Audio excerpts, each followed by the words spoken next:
Hi, my name is Kaci Heins, and I'm a 6th grade science and social studies teacher in Flagstaff, Arizona at Northland Preparatory Academy. Ever since my experience at Space Academy for Educators, I've been hooked on space science and STEM opportunities. Whether it is bringing in guest speakers from around Flagstaff or heading out on field trips, I try to instill an excitement and love for science within my students that hopefully will lead them to STEM careers later in life. This video will show you some of the professional development opportunities that I have been involved with over the past 2 years.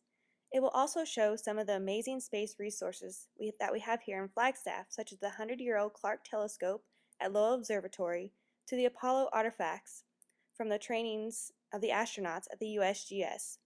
I am honored and grateful for these experiences that have helped me improve as a teacher, but it is seeing the impact that it makes on my students that makes it all the worthwhile. So let's go ahead and get started and jump into our first flight.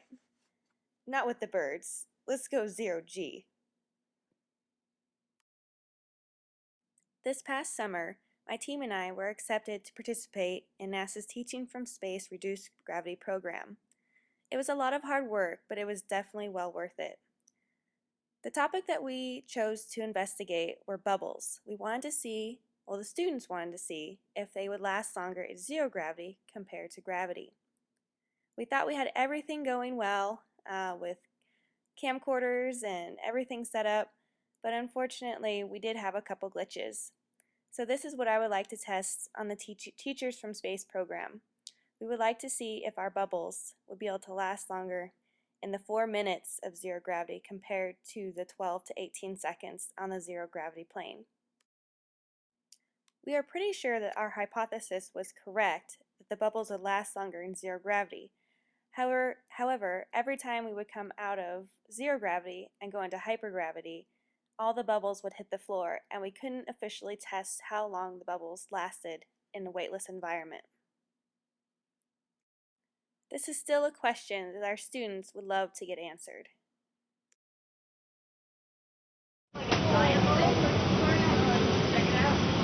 I think it doesn't actually fire until I let go. There it goes. Did it come up? Yeah. There it goes. Be down, coming out! What happened to Yeah, let's make this the last one.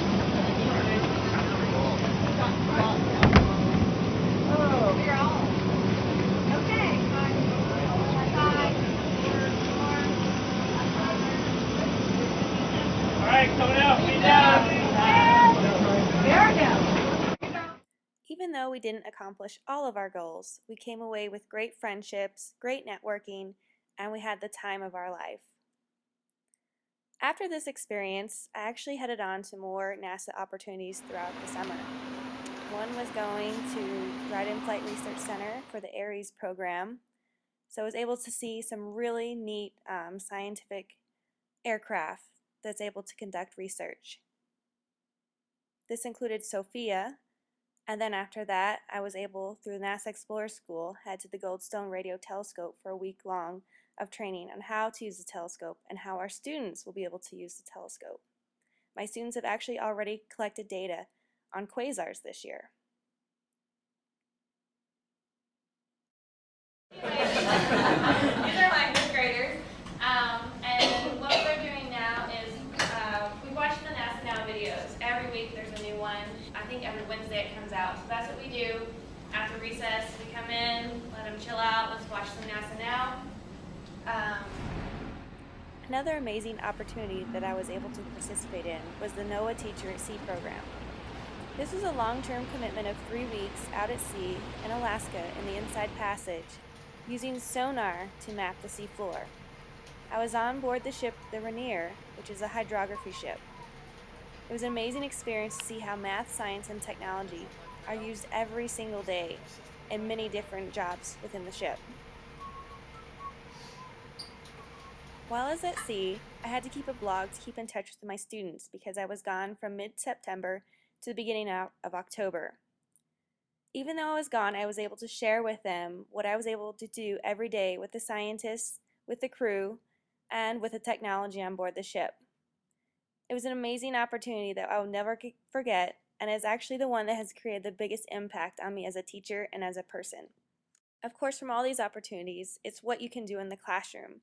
While I was at sea, my students made sounding boxes and made their own nautical charts based on the depth soundings of their shoebox or sounding box. The students blew me away with what they came up with and what they're able to produce. No matter what it is or what experience that I'm able to participate in, I'm always able and glad I can take it back to the classroom. These experiences get students engaged and it gets them excited about STEM. For example, here we're learning how to use radio, which we will use when we make contact with the International Space Station through the ARIS project. Get ready. Get ready. One, and come this way. Ready? Go. On. Feel off. Feel off.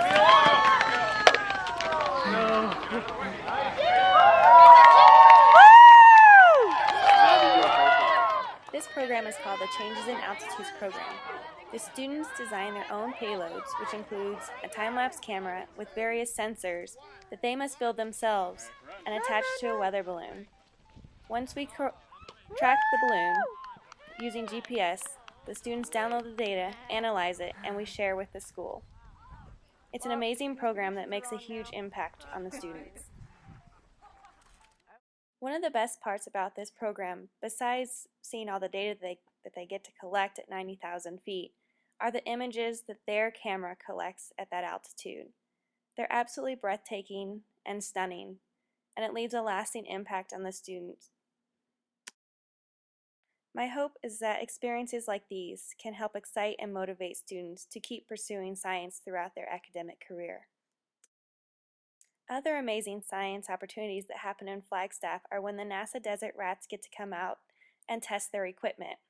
Robonaut actually made it out this year.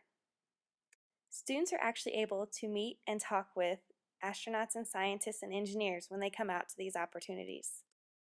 All of these experiences involve time commitments over weeks, months, or even years. I am very dedicated to the overall goals of these programs, and I would be extremely dedicated to the Teachers in Space program if I was selected. I am a hard worker and I give 100% each and every day, especially when I know it is going to help me improve as a teacher and make a lasting impact on my students.